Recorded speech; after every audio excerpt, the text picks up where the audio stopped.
नमस्कार दोस्तों, NCERT book की सीरीज़ में एक बार फिर से आपका स्वागत है। एक बार फिर से मैं आपके लिए एनसीईआरटी बुक लेकर के आया हूँ। NCERT book geography subject class 7 chapter number 3 लेकर के आया हूँ, जिसमें आज हम देखेंगे हमारी बदलती पृथ्वी।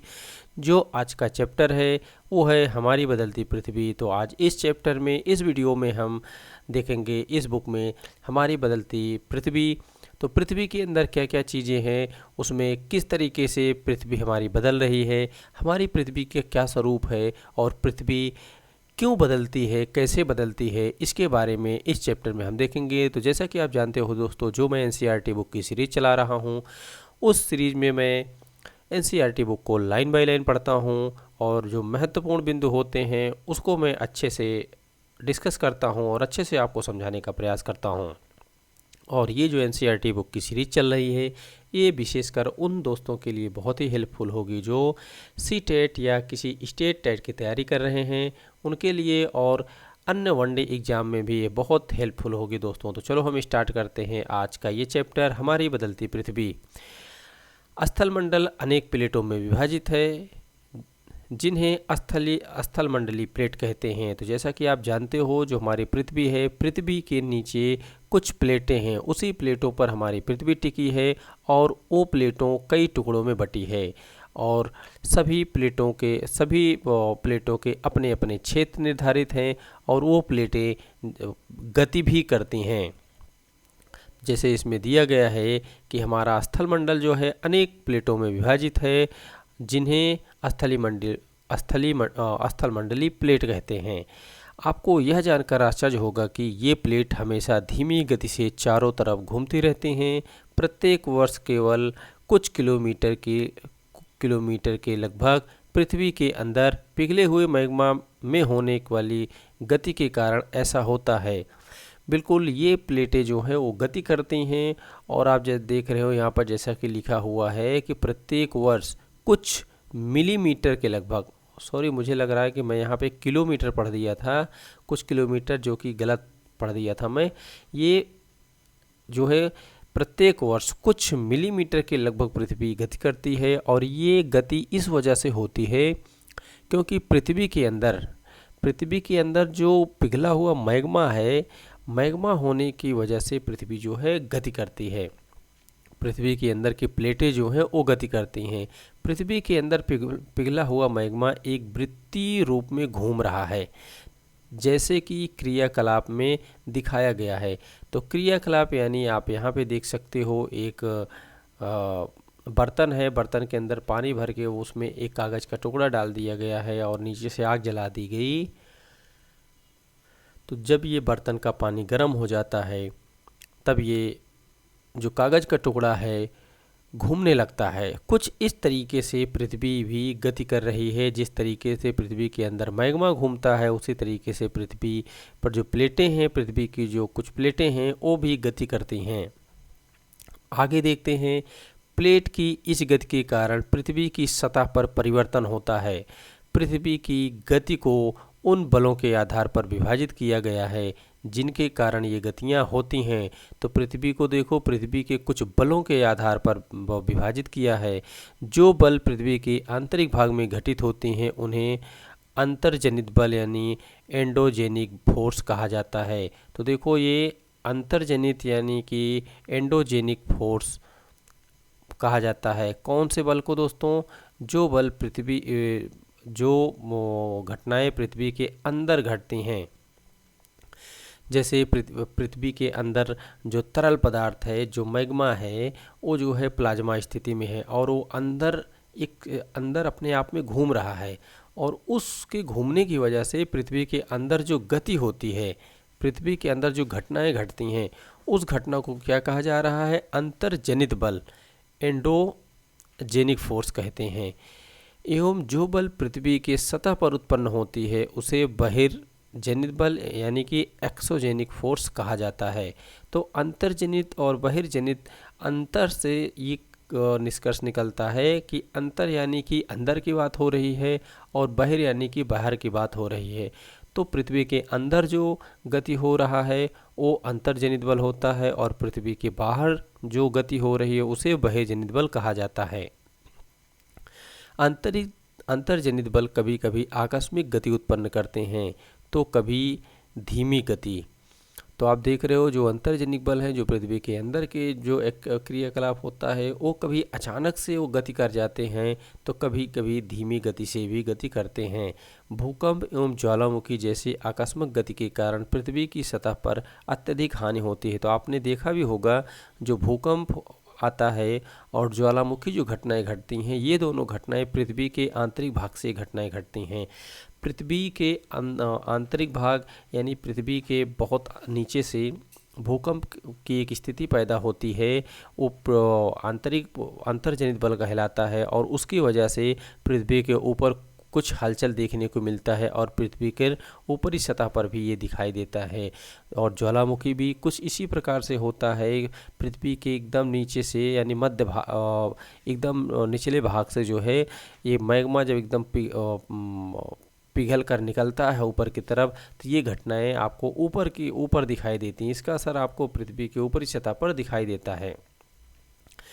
अब यहाँ पर आप इस इमेज को देखो। इस इमेज में पृथ्वी का सबसे आंतरिक भाग जहाँ पे कुछ घटनाएं घटती हैं, उसके बाद मध्य परत, उसके बाद सबसे ऊपरी परत। तो यहाँ पे जो हलचल होती है, जो घटनाएं घटती हैं, उसका असर आपको यहाँ पर सबसे ऊपर देखने को मिल जाता है। अब यहाँ पर देखो एक ग्राफ के माध्यम से समझाया गया है जो पृथ्वी किस प्रकार से, पृथ्वी में कौन कौन सी गतियाँ होती हैं, क्या क्या एक्टिविटी होती है पृथ्वी की गतियाँ। अब पृथ्वी की गतियाँ दो प्रकार से होती हैं। आपने देखा एक अंतर्जनित बल जो पृथ्वी के अंदर हो रही हैं और एक बहिर्जनित बल जो पृथ्वी के बाहर हो रही हैं।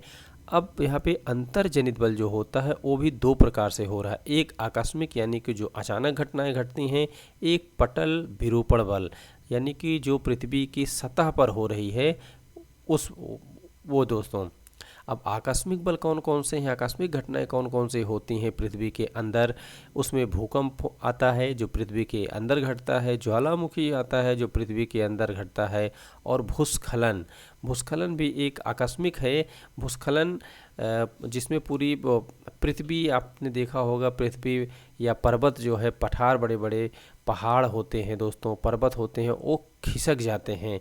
बारिश के समय उनका जो खिसकना होता है वो घटनाएं घटती हैं।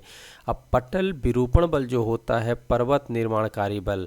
तो पर्वत निर्माणकारी बल यानी कि जब कहीं कहीं आपने देखा होगा कि पर्वत अपने आप से ऊपर उठते हुए दिखाई देते हैं, ऐसी स्थिति को कहा जाता है पटल विरूपण बल। ये भी घटनाएं घटती हैं। अब दूसरा बहिर्जनित बल क्या क्या होता है। बहिर्जनित बल जो होते हैं उसमें अपर्दन और निक्षेपण होता है। तो अपर्दन और निक्षेपण के बारे में आपने पढ़ा है पिछले वीडियो में। अपर्दन वो होता है जब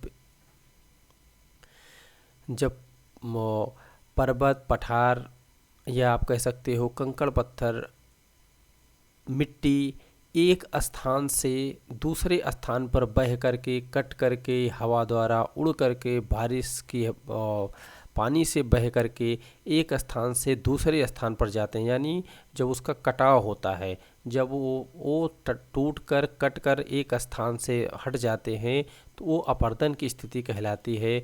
और निक्षेपण यानी जिस स्थान पर जाकर के ये इकट्ठा होते हैं उस स्थान को निक्षेपण कहते हैं। जैसे नदी में जो बालू नदी में आपने देखा होगा कि नदियाँ अपने साथ बालू, सिल्ट आदि लेकर के बहती हैं, बड़े बड़े पत्थर लेकर के बहती हैं। लेकिन जब ये बहता रहता है तो कहीं न कहीं नदियाँ छोड़ती हैं। तो ये नदियाँ जहाँ से ये बालू, मिट्टी आदि चीज़ों को बहा करके लाती हैं, उस स्थान से ये अपर्दन हो रहा है। लेकिन जिस जगह पर ला करके छोड़ती हैं उस जगह पर निक्षेपण का कार्य हो रहा है। तो अपर्दन एवं निक्षेपण कुछ इस तरीके से होता है। तो बहिर्जनित बल जो होता है वो नदी, बहता जल यानी कि नदी में होता है। पवन यानी हवा द्वारा होता है। समुद्री तरंग में भी आपको देखने को मिलता है। समुद्री लहरें, जो बड़ी बड़ी लहरें उठती हैं, वो भी इस तरीके को प्रभावित करती हैं। और हिमनद, जो बर्फ़ पड़ता है पर्वतीय क्षेत्रों में, उसमें भी आपको ये देखने को मिल जाएगा। अब स्थल मंडलीय प्लेट क्या होता है, इसके बारे में आप देखो। भूपर्पटी में अनेक बड़ी एवं कुछ छोटे कठोर असमान आकार की प्लेटें होती हैं जिस पर महाद्वीप एवं महासागर की सतहें टिकी हैं। तो आप देख रहे हो जो प्लेटें होती हैं भूपर्पटी पर जो मतलब स्थल मंडल की जो प्लेटें हैं वो समुद्र में भी देखने को मिल रही हैं और आपको स्थल में भी देखने को मिल रही हैं। तो जो समुद्र के नीचे का भी जो पृथ्वी है वो भी प्लेट पर टिकी हुई है, और जो महाद्वीप हैं उस पर वो भी जो है किसी न किसी प्लेट पर ही टिकी हुई है। तो प्लेट आपको पूरे पृथ्वी पर प्रत्येक जगह देखने को मिल जाएगी, जो अलग अलग भागों में बटी हुई हैं प्लेटें।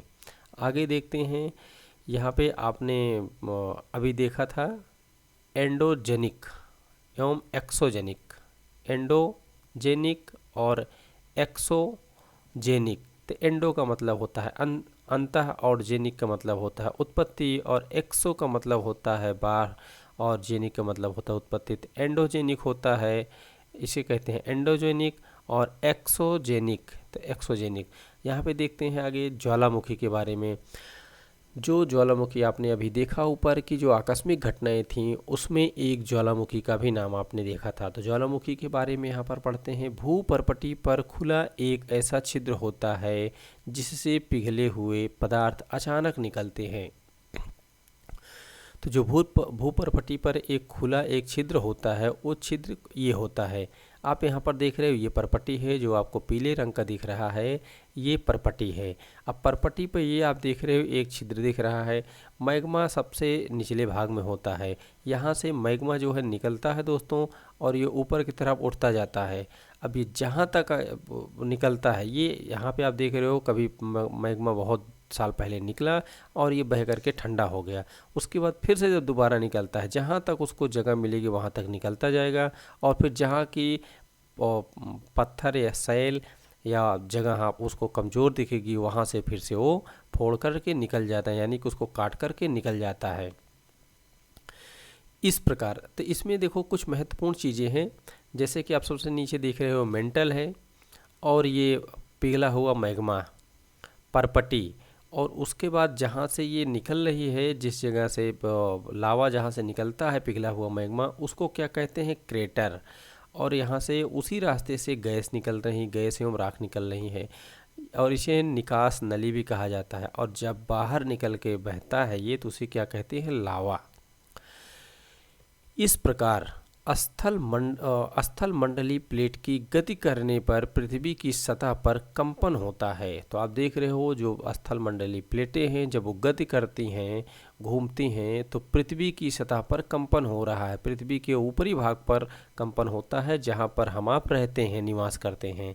यह कंपन पृथ्वी की चारों ओर गति कर सकता है। इस कंपन को भूकंप कहा जाता है। तो भूकंप किस वजह से होता है? भूकंप जब पृथ्वी के अंदर जो प्लेटें हैं और वो प्लेटें जब गति करती हैं, उस स्थिति में भूकंप की स्थिति पैदा होती है। भूपर्पटी के नीचे वह स्थान जहाँ कंपन आरंभ होता है, उस स्थान को उद्गम केंद्र कहा जाता है। तो उद्गम केंद्र वह स्थान है जहाँ पर सबसे पहले भूकंप आया था, और वो पृथ्वी के नीचे का स्थान कहलाता है। तो आप यहाँ इस इमेज में देखो, ये एक पृथ्वी है, और पृथ्वी के सबसे नीचे का भाग जहाँ पर सबसे पहले भूकंप जहाँ से उठा, यहाँ पे प्लेट होगी, और प्लेट के बीचों बीच में भूकंप उठा यहाँ से। तो अब पृथ्वी का ऊपरी सतह तो ये है, परपटी तो ये है, और ये नीचे जहाँ से भूकंप उठा ये तो पृथ्वी के बहुत अंदर का भाग है। तो इस भाग को, पृथ्वी के अंदर के भाग को जहाँ से भूकंप उठता है, उसे उद्गम कहा जाता है, उद्गम केंद्र कहलाता है। वह स्थान जहाँ भूकंप उत्पन्न होता है वह भूकंपीय ऊर्जा का उद्गम केंद्र कहलाता है। और इसी के ठीक ऊपर अगर हम आते हैं, तो पृथ्वी के ऊपरी भाग पर उस क्षेत्र को क्या कहते हैं? अभिकेंद्र कहा जाता है उस भाग को। तो आगे देखते हैं, उद्गम केंद्र के भू सतह पर उसके निकट स्थान को अभिकेंद्र कहा जाता है, जिसको आपने यहाँ पे अभी देखा। तो उद्गम सबसे नीचे अंदर की तरफ होता है पृथ्वी के, और अभिकेंद्र जो होता है वो पृथ्वी के ऊपरी सतह पर आपको देखने को मिलेगा। अभिकेंद्र से कंपन बाहर की ओर तरंगों के रूप में गमन करती है। अभिकेंद्र के निकट भाग में सर्वाधिक हानि होता है, एवं अभिकेंद्र से दूरी बढ़ने के साथ साथ भूकंप की तीव्रता धीरे धीरे कम हो जाती है। तो आप देख रहे हो जैसे भूकंप नीचे उठा और इसके ठीक ऊपर जो है अभिकेंद्र होता है जहाँ पर भूकंप को मापा जाता है, और इसी के साथ भूकंप इस क्षेत्र से बाहर की तरफ फैलने लगता है तो भूकंप काफ़ी दूर तक इसका असर देखा जाता है। तो जिस तरीके से भूकंप अभिकेंद्र से आप दूरी जाएंगे, जितनी दूरी पर आप जाएंगे उतना इसका असर धीरे धीरे कम होता जाएगा। तो इस तरीके से भूकंप की तरंगे अभिकेंद्र से भी काफ़ी दूर तक फैली होती है, लेकिन उसका असर दूर तक कम देखने को मिलता है। जो अभिकेंद्र होता है, जिसके नीचे भूकंप, जहाँ से भूकंप उठता है, वहाँ पर इसका प्रभाव ज़्यादा होता है और वहीं पर इसका नुकसान भी देखने को मिलता है। तो यहाँ देखते हैं भूकंपी तरंगे 3 प्रकार की होती हैं। तो ये 3 प्रकार की कौन कौन सी होती हैं? सबसे पहले है पी तरंगे तथा अनुदैर्घ्य तरंगे, दूसरी एस तरंगे तथा अनुप्रस्थ तरंगे, तीसरी आती है एल तरंगे अथवा पृष्ठीय तरंगे। तो इस प्रकार से भूकंप के 3 प्रकार होते हैं। आपने तीनों प्रकार को देखा। यद्यपि भूकंप की भविष्यवाणी करना संभव नहीं है, लेकिन यदि हम पहले से तैयार हों तो इसके प्रभाव को निश्चित रूप से कम किया जा सकता है। तो देखो, जो भूकंप है, भूकंप की भविष्यवाणी पहले से नहीं की जा सकती कि भूकंप कब आएगा, कब नहीं आएगा, आएगा या नहीं आएगा, लेकिन अगर हम पहले से तैयार हों तो इसके नुकसान से बचा जा सकता है। जो बहुत ज़्यादा नुकसान की संभावना बनती है, ऐसे बहुत बड़े नुकसान से हम बच सकते हैं। स्थानीय लोगों को कुछ सामान्य तरीके से भूकंप की संभावना का अनुमान लगाते हैं। तो जो स्थानीय लोग होते हैं वो भूकंप की संभावना का अनुमान किस तरीके से लगाते हैं? वो जानवर के व्यवहार का अध्ययन करते हैं, तालाब में मछलियों की उत्तेजना एवं सांपों का धरातल पर आना। जब भूकंप उत्पन्न होने वाला होता है दोस्तों, तो पृथ्वी जो है धीरे धीरे पहले से कंपन करने लगती है। इस वजह से जानवर अजीब तरीके से व्यवहार करने लगते हैं। जो तालाब में मछलियाँ रहती हैं वो उत्तेजित हो जाती हैं और सांप अपने बिल से निकल करके पृथ्वी पर आ जाते हैं। यहाँ पे आप एक पेपर की कटिंग देख रहे हो और इस इमेज को देखो, ये गुजरात के भूकंप की एक इमेज है। किस तरीके से ये पूरी बिल्डिंग जो है दोस्तों तहस नहस हो गई भूकंप में। और वहीं गुजरात के भूकंप के बारे में यहाँ पर दिया हुआ है, पेपर की एक कटिंग है जिसमें लिखा गया है कि भुज में भूकंप के झटके। जो भुज में भूकंप का झटका आया था दोस्तों, वो 26 जनवरी 2001 को आया था। उस समय रिएक्टर स्केल पर उसका जो है तीव्रता 6.9 की तीव्रता था और ये बहुत ही खतरनाक था दोस्तों। आप देख रहे हो वहाँ पे कितना नुकसान हुआ होगा। उस समय दोस्तों स्कूल की इमारतें गिरने से कम 971 छात्र एवं 31 शिक्षकों की मौत हो गई थी। आप देख रहे हो कितना नुकसान हुआ था उस समय। आगे देखते हैं, भूकंप का मापन एक यंत्र से किया जाता है जिसे भूकंप लेखी कहते हैं। भूकंप की तीव्रता रिएक्टर स्केल पर मापी जाती है। जिस भूकंप की तीव्रता 2.0 अथवा इससे कम होती है उसका प्रभाव नहीं के बराबर होता है। तो आप देख रहे हो जो 2.0 हो या 2.0 से कम हो, उसका प्रभाव बहुत अधिक देखने को नहीं मिलता, बहुत कम असर होता है। और जिस भूकंप की तीव्रता 5.0 होती है यानी 5 होती है, वह वस्तुओं को गिराने से क्षति पहुंचा सकता है। यानी कि 5 की तीव्रता है अगर भूकंप की, तो उससे नुकसान होना संभव होता है, उससे नुकसान हो जाता है। और जिस भूकंप की तीव्रता 6 अथवा इससे अधिक हो वह बहुत ही शक्तिशाली होता है। तो आप देख रहे हो दोस्तों, जो भूकंप भुज में आया था उसका रिएक्टर स्केल पर जो तीव्रता थी 6.9 थी, लगभग 7 के आसपास की तीव्रता थी। तो यहाँ पे ये भी दिया हुआ है दोस्तों, वह बहुत शक्तिशाली होता है जिसकी तीव्रता 7.0 अथवा अधिक होती है, वह सर्वाधिक शक्तिशाली समझा जाता है। तो लगभग 7 के आसपास की तीव्रता थी दोस्तों जो भुज में भूकंप के झटके आए थे। भूकंप से बचाव की तैयारी किस तरीके से की जा सकती है? सुरक्षित स्थान, इनसे दूरी रहें, पहले से तैयार रहें। तो यहाँ पे 3 तरीके दिए गए हैं। सबसे पहले देखते हैं सुरक्षित स्थान कौन कौन से हो सकता है।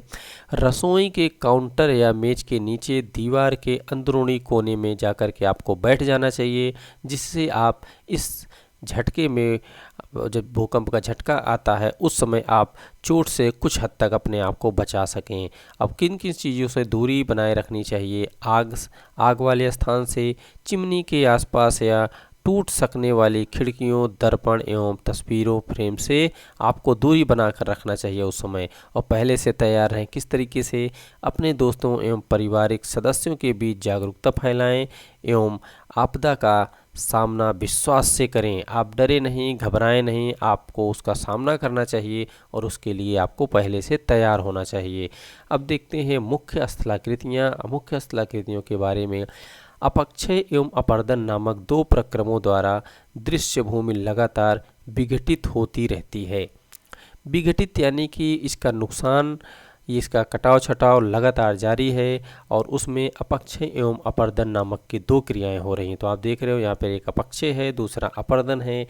इन दोनों क्रियाओं से पृथ्वी का भूमि का लगातार कटाव हो रहा है।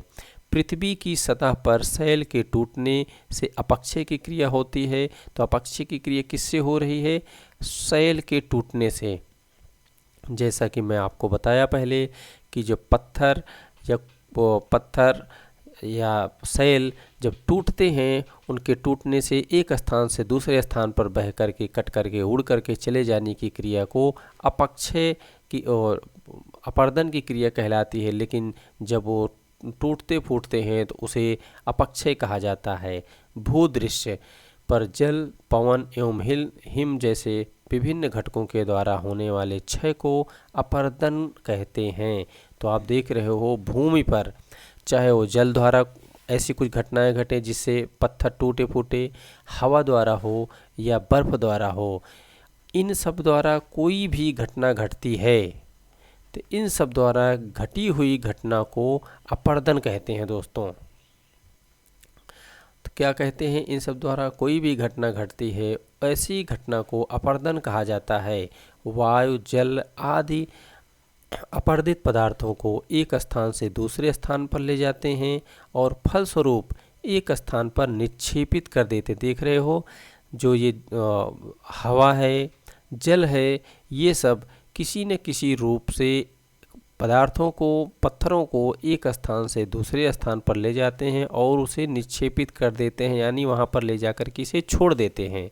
अपर्दन एवं निक्षेपण के ये प्रक्रम पृथ्वी के धरातल पर विभिन्न स्थलाकृतियों का निर्माण कर रहे हैं। तो बिल्कुल इसके द्वारा पृथ्वी पर विभिन्न स्थलाकृतियों का निर्माण हो रहा है, क्योंकि पत्थरों को एक स्थान से दूसरे स्थान पर पहुंचाना, वहां पर एक स्थान से दूसरे स्थान पर इकट्ठा करना, अलग अलग आकृतियों का निर्माण होता है। अब यहाँ पर नदी के कार्य दिए गए हैं।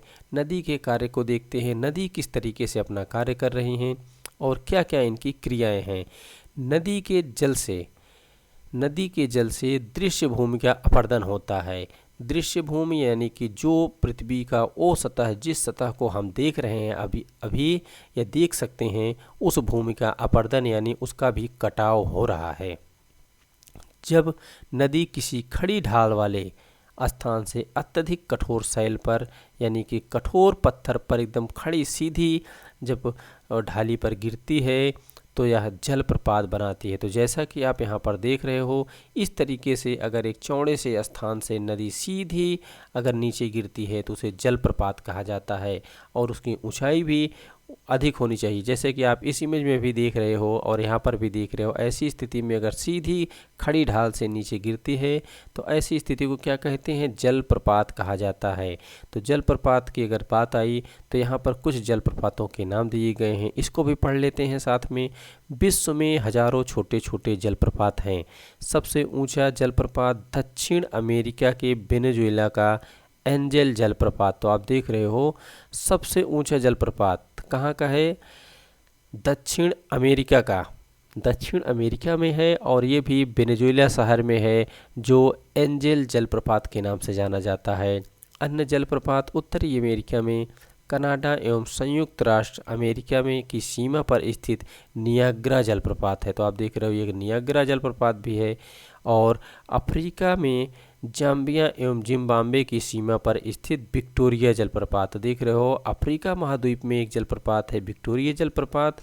और अमेरिका अमेरिका में संयुक्त राष्ट्र अमेरिका की सीमा पर नियाग्रा जलप्रपात है। तो आप देख रहे हो ये नियाग्रा जलप्रपात है और ये नियाग्रा जलप्रपात कहाँ है? अमेरिका में, उत्तरी अमेरिका में पड़ता है। अब आगे देखते हैं नदी के बारे में जो चर्चा हुई थी अभी, उसके बारे में देखते हैं आगे। जब नदी मैदानी क्षेत्र में प्रवेश करती है तो वह मोड़दार मार्ग पर बहने लगती है। तो आप जानते होंगे कि नदी जो है पर्वतीय क्षेत्रों से निकलती है और पर्वतीय क्षेत्रों से नदी जहाँ से निकलती है वहाँ पर इसका बहाव बहुत तेज होता है क्योंकि ये पर्वतीय क्षेत्रों में बहुत तेज ढाल से बहती है और इसको बहने के लिए बहुत तीव्र ढाल वाला स्थान मिल जाता है और उस समय नदी का बहाव बहुत तेज होता है और इसमें बहुत गति होती है। उस समय नदी अपने साथ बड़े बड़े पत्थरों को बहा लाती है, इतनी शक्ति होती है उस समय नदी में पर्वतीय क्षेत्रों में। लेकिन जब मैदानी क्षेत्र में आती है तो वही नदी, उसी नदी का बहाव जो होता है वो कम हो जाता है और वो टेढ़े मेढ़े रास्तों का निर्माण करती है और उसका नदी का बहाव जब पर्वतीय क्षेत्रों में सीधा रहेगा, वही मैदानी क्षेत्रों में आकर के टेढ़ा मेढ़ा हो जाता है, जो सांपों के जैसे आपको दिखाई देता है, जैसे कि आप इस इमेज में देख रहे हो। तो जब नदी मैदानी क्षेत्र में प्रवेश करती है तो वह मोड़दार मार्ग पर बहने लगती है। नदी के इन्हीं बड़े मोड़ों को विसर्प कहते हैं। तो आप देख रहे हो जो सांपों के जैसे यानी सर्प के जैसे ये मोड़दार रास्ता बनाती है उसे क्या कहते हैं? विसर्प कहते हैं। इसके बाद विसर्पों के किनारे लगातार अपरदन एवं निक्षेपण शुरू हो जाता है। बिल्कुल दोस्तों, जो विसर्प होते हैं इसके किनारों पर, यहाँ पर जैसा कि आप किनारे देख रहे हैं, यहाँ पर लगातार अपरदन हो रहा है। ये नदियाँ यहाँ से मिट्टी काट कर लाती हैं, यहाँ छोड़ती हैं, यहाँ से मिट्टी काट के लाकर यहाँ के छोड़ती हैं। तो एक जगह से काटती हैं, दूसरी जगह छोड़ती हैं, तो लगातार इसमें अपरदन एवं निक्षेपण होता रहता है। विसर्प के सिरे निकट आ जाते हैं, यानी कि जैसे कि एक सिरा ये है और एक सिरा ये है, ये दोनों बहते बहते धीरे धीरे ये पास में एक दूसरे के मिलने के करीब आ जाते हैं, एक दूसरे के निकट आ जाते हैं। उस समय विसर्प लूप नदी से कट जाते हैं, यानी मुख्य नदी से कट जाते हैं, एक अलग झील बनाते हैं जिसे चाप झील कहा जाता है, जिसे आप इसे देख रहे हो। ये नदी कभी इसका जो है घुमाव यहाँ से रहा होगा, इस तरीके से ये नदी घूमती रही होगी, लेकिन आप देख रहे हो धीरे धीरे ये यहाँ से मिल गई और यहाँ से बहने लगी। ये क्षेत्र इसका कट गया क्योंकि यहाँ से अपरदन हो रहा था, यहाँ निक्षेपण हो रहा, तो धीरे धीरे ये कटकर अलग हो गई और अब ये चाप झील हो गई। तो चाप झील का निर्माण किस प्रकार से हो रहा है? जब इस नदी का जो मोड़ है वो आपस में एक दूसरे दोनों का सिरा आपस में मिल जाता है और उसका एक सिरा कट जाता है, तो उसे जो है चाप झील कहते हैं। तो आपने देखा चाप झील का निर्माण किस तरीके से हो रहा है। कभी कभी नदी अपने तटों से बाहर बहने लगती है, फलस्वरूप निकटवर्ती क्षेत्रों में बाढ़ आ जाती है। बाढ़ के बाद नदी के तटों के निकटवर्ती क्षेत्रों में महीन मिट्टी एवं अन्य पदार्थों का निक्षेपण होता है। बिल्कुल दोस्तों, जब नदियों में बाढ़ आता है, बाढ़ का पानी जो है, नदी का जो बाढ़ का पानी होता है वो गाँवों की तरफ फैल जाता है, काफ़ी दूर तक फैल जाता है। उस समय जो नदियों की मिट्टी होती है, नदियों के जो पानी बहता है उसके साथ मिट्टियाँ भी बहती हैं। तो जब नदियाँ बाढ़ के साथ साथ काफ़ी दूर तक फैल जाती हैं, जब बाढ़ ख़त्म होता है तो वो मिट्टी वहीं पर छूट जाती हैं और वो मिट्टी जो है दोस्तों बहुत ही उपजाऊ होती हैं। तो बाढ़ के कारण नदी के तटों के निकटवर्ती क्षेत्रों में महीन मिट्टी एवं अन्य पदार्थों का निक्षेपण करती हैं। बिल्कुल अपने साथ जो बालू, मिट्टी और छोटे छोटे कंकड़ होते हैं उन क्षेत्रों तक फैल जाते हैं नदियों द्वारा जो आते हैं। ऐसी मिट्टी एवं पदार्थों को अवसाद भी कहा जाता है। तो जो अपने साथ मिट्टी बालू लाई थी उसे अवसाद कहते हैं। इससे समतल उपजाऊ बाढ़कृत मैदान का निर्माण होता है। नदी के उत्थित तटों को तटबंध कहा जाता है। उत्थित तटों यानी कि किनारे वाले क्षेत्रों को तटबंध कहा जाता है। समुद्र तक पहुँचते पहुँचते नदी का प्रवाह धीमा हो जाता है तथा नदी अनेक धाराओं में विभाजित हो जाती है। जैसा कि आप जानते हो, इस इमेज में देखो, जब नदी महासागरों में गिरने वाली होती है उस समय ये अनेक धाराओं में विभाजित हो जाती है, जिसको क्या कहते हैं, वितरिका। तो ये जो आप देख रहे हो, यहाँ से मुख्य नदी आ रही थी, अब यहाँ पे कई धाराओं में बट गई। अब यहाँ से कई धाराओं में बटने के बाद ये समुद्र में जा गिरी। तो ऐसी स्थिति को क्या कहते हैं दोस्तों, इसे वितरिका कहते हैं। आप इसे कुछ, जैसे आपको ऐसा दिख रहा हो जैसे किसी चिड़ियों का पैर हो, तो कुछ इस तरीके की स्थिति को क्या कहते हैं, वितरिका कहते हैं। यहाँ नदी धीमी गति, नदी की गति जो होती है बहुत ही धीमी हो जाती है। यह अपने साथ लाए मलबे यानी मिट्टी, रेत, कंकड़ पत्थर का निक्षेपण करती है, यानी उसको छोड़ देती है। प्रत्येक वितरिका अपने मुहाने का निर्माण करती है। तो देखो, नदी जो होती है अपने मुहाने का निर्माण कर रही हैं, यहाँ पर जो है मलबे का निक्षेपण कर रही हैं नदियाँ। सभी मुहाने के अवसादों के संग्रह से डेल्टा का निर्माण होता है, यानी कि नदियाँ जो अपने साथ मिट्टी, गाद, बालू लाती हैं और यहाँ पर छोड़ती हैं, उससे क्या हो रहा है, डेल्टा का निर्माण हो रहा है। और नदी के पास जो है मुहाना, नदी जब समुद्र में गिरने वाली होती हैं, जहाँ पर गिरती हैं उसे क्या कहते हैं, मुहाना। और नदी जब अपने साथ मिट्टी, रेत वगैरह छोड़ती हैं ला करके, उसको क्या कहा जा रहा है, यहाँ पर डेल्टा कहा जा रहा है। विश्व की कुछ नदियों के नाम ढूंढो जो डेल्टा का निर्माण करती हैं। तो देखो दोस्तों, इस मुख्य नदी है ये, और ये जो अलग अलग भागों में बट गई, इन सबको क्या कहा जा रहा है, यहाँ पर वितरिका कहा जा रहा है। अब हम समुद्र तरंग के कार्य के बारे में पढ़ेंगे। समुद्र की तरंगे जो उठती हैं, उन तरंगों का क्या काम होता है, और ये तरंगे किस तरीके से अपना काम करती हैं, और इन तरंगों से किस किस चीज़ों का निर्माण होता है। समुद्री तरंग के अपर्दन एवं निक्षेपण तटीय स्थलाकृतियाँ बनाते हैं। तो जो समुद्र की तरंग होते हैं वो अपर्दन एवं निक्षेपण की क्रिया कर ही रहे हैं, बिल्कुल जैसे कि नदी कर रही हैं, उसी तरीके से समुद्र की तरंगे भी अपर्दन एवं निक्षेपण की क्रिया कर रहे हैं। और ये कहाँ करते हैं, जो समुद्र के किनारे तटीय क्षेत्र होते हैं, वहाँ पर जो स्थलाकृति मैदान होते हैं, वहाँ पर ये दोस्तों स्थलाकृत कृतियाँ बनाते हैं, क्योंकि ये अपने साथ समुद्र के अंदर जो भी चीज़ें होती हैं उसको बहा करके तटीय क्षेत्र पे लाते हैं, समुद्र के किनारे लाते हैं, और समुद्र के किनारे इन सभी चीज़ों को इकट्ठा कर रहे हैं, यानी कि वहाँ से अपवर्तित करके यहाँ किनारे पर लाकर इसे निक्षेपित कर रहे हैं, यानी किनारे पर छोड़ रहे हैं। समुद्री तरंगे लगातार सैलों से टकराती रहती हैं। बिल्कुल आपने देखा होगा कि ये लगातार पत्थरों से टकराती रहती हैं, समुद्र की बड़ी बड़ी लहरें, जिससे दरार विकसित होती है। तो बिल्कुल जब लगातार किसी चीज़ पे कुछ टकराएगा तो उसमें कुछ न कुछ परिवर्तन तो देखने को मिलेगा। इसी तरीके से समुद्री लहरें जो हैं पत्थरों से टकराती हैं, तो उसमें धीरे धीरे दरार पैदा होने लगती है, यानी कि उसमें दरार पड़ने लगती हैं। समय के साथ ये बड़ी एवं चौड़ी हो जाती हैं, दरारें बड़ी हो जा रही हैं और चौड़ी हो जाती हैं बहुत लंबे समय तक के बाद। इनको समुद्री गुफा कहा जाता है, जो दरारें पड़ जाती हैं, और ये दरारें जब बड़ी हो जाती हैं तो इन्हीं दरारों को समुद्री गुफा कहते हैं। इन गुफाओं के बड़े होते जाने पर इनमें केवल छत सी बचती है, जैसा कि आप यहाँ पर देख रहे हो।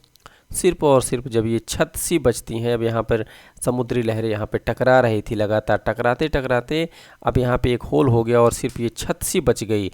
जब ये केवल छत सी बचती हैं, जिसे क्या कहते हैं, तटीय मेहराब कहा जाता है। जब सिर्फ और सिर्फ छत सी बचती है तो यहाँ पे तटीय मेहराब आप देख सकते हो, यहाँ पर तटीय मेहराब का रूप बन गई। लगातार अपरदन छत को भी तोड़ देती है। बिल्कुल जब ये तटीय मेहराब बन सकते हैं तो कुछ समय बाद ये भी टूट सकते हैं, क्योंकि तरंगे बहुत ही तेज़ आती हैं और बहुत ही तेज़ लहरें समुद्र की उठती हैं।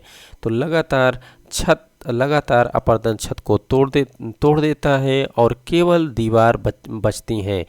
दीवार जैसे इन आकृतियों को स्कैट कहते हैं। तो आप देख सकते हो यहाँ पर जब ये समुद्री गुफा जो है धीरे धीरे कटते कटते ये भी ख़त्म हो जाएगा, तो सिर्फ इस तरीके का एक दीवार बचेगी। तो इस दीवार को क्या कहते हैं, स्टैक कहते हैं।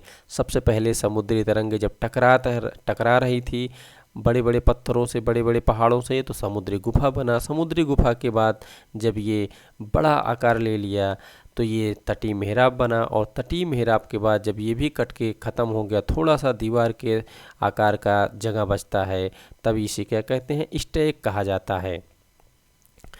तब इसे स्टैक कहते हैं। समुद्री जल के ऊपर लगभग ऊर्ध्वाधर उठे हुए ऊंचे तटीय शैल को समुद्री भृंगु कहते हैं। तो आप यहाँ पे देख रहे हो, जो समुद्री जल के ऊपर लगभग ऊर्ध्वाधर उठे हुए ऊंचे शैली तट, मतलब जो पर्वत छोटे से उठा हुआ भाग दिखाई देता है, उसे समुद्री भृंगु कहते हैं। समुद्री तरंगे किनारे पर अवसाद जमा कर समुद्री पुलिन का निर्माण करते हैं। यानी जब वो पुलिन बनाते हैं दोस्तों, तो उसी के द्वारा उसी समय झील का निर्माण हो जाता है। ये क्रिया कब होती है, जब समुद्री लहरें जो हैं अपने साथ जो समुद्र के अंदर के मिट्टी, गात आदि सभी चीज़ें एक साथ बहा करके लाती हैं, धीरे धीरे धीरे धीरे की तटों पर इकट्ठा कर देती हैं।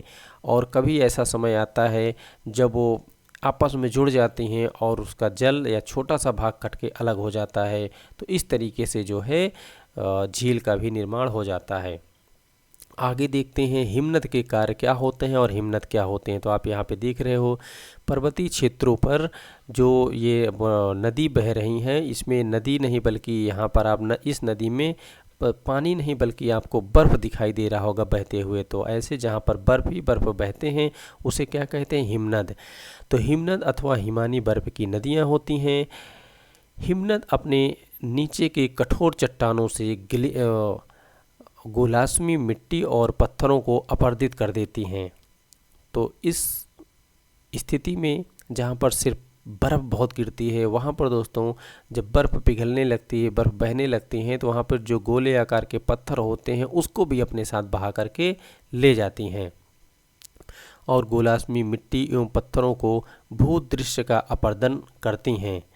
हिमनद गहरे गर्तों का निर्माण करती हैं, यानी बड़े बड़े गड्ढों का निर्माण करती हैं। पर्वतीय क्षेत्र में बर्फ़ पिघलने से उन गर्तों में जल भर जाता है और ये सुंदर झील बन जाते हैं। तो आप देख रहे हो, जो बड़े बड़े गड्ढे होते हैं, बड़े बड़े गर्त होते हैं, उसमें पानी भर जाता है और ये झील का रूप ले लेते हैं। हिमनद के द्वारा लाए गए पदार्थ जैसे छोटे बड़े शैल, रेत एवं तलछट मिट्टी निक्षेपित होते हैं। ये निक्षेपण हिमनद हिमोड़ का निर्माण करते हैं। तो आप देख रहे हो हिमनद हिमोड़ का निर्माण किस तरीके से हो रहा है। जब जो है बर्फ़ की नदियाँ बहती हैं, उनके द्वारा बड़े बड़े पत्थर शैल बहा करके ले करके जाते हैं। ऐसी स्थिति को क्या कहा जा रहा है, हिमनद हिमोड़ कहा जा रहा है और इन्हीं के द्वारा जो है झील का भी निर्माण हो रहा है। अब देखते हैं पवन के कार्य, यानी हवा की क्या कार्य होते हैं और हवा कैसे जो है स्थलाकृतियों का निर्माण करती है। क्या आपने कभी रेगिस्तान देखा है? बालू टिब्बे के कुछ चित्र एकत्र करने का प्रयास कीजिए। यानी जो बालू द्वारा बनाए गए कुछ टिब्बे होते हैं उसके बारे में चर्चा हो रही है। रेगिस्तान में पवन, जो रेगिस्तान का क्षेत्र होता है दोस्तों, वहाँ पर पेड़ पौधे कम मिलते हैं, आपको बहुत दूर दूर तक रेत ही रेत देखने को मिलेगा। यहाँ पर भी हवा के द्वारा अपरदन एवं निक्षेपण का एक काम होता है और ये अपरदन एवं निक्षेपण का कार्य रेगिस्तान में एक प्रमुख कारक है। रेगिस्तान में आप छत्रक के आकार के शैल देख सकते हैं। छत्रक के शैल का आकार दोस्तों, यानी कि जैसे आप छाता देखते हो, छाता जिस आकार का होता है उसी आकार का जो यहाँ पर आपको पत्थर दिखाई देंगे उसे छत्रक आकार के शैल कहा जाता है, जिन्हें सामान्यतः छत्रक शैल कहते हैं। पवन शैल के ऊपरी भाग को अपेक्षा निचले भाग को आसानी से काटती है। तो यहाँ पे देखो, जो हवाएं होती हैं, जो हवा होती हैं वो पत्थर को ऊपरी भाग की अपेक्षा निचले भाग को आसानी से काट पाते हैं। क्योंकि निचले भाग को आसानी से इसलिए काट पाती हैं क्योंकि जो हवाएं तेज़ गति से चलती हैं वो अपने साथ छोटे छोटे पत्थर, कंकड़, बालू के टुकड़े लेकर के चलती हैं और वो पत्थरों में तेज़ गति से टकराता है। तो धीरे धीरे इस तरीके से बड़े पत्थरों को भी ये काट देती हैं उनकी सहायता से। इसलिए ऐसे शैल के आधार संकीर्ण एवं शीर्ष विस्तृत हो जाता है। तो आप देख रहे हो, जब निचला भाग पतला हो जाएगा और ऊपर का भाग चौड़ा हो जाएगा तो छाते के जैसे दिखता है, जिसे छत्रक शैल कहा जाता है।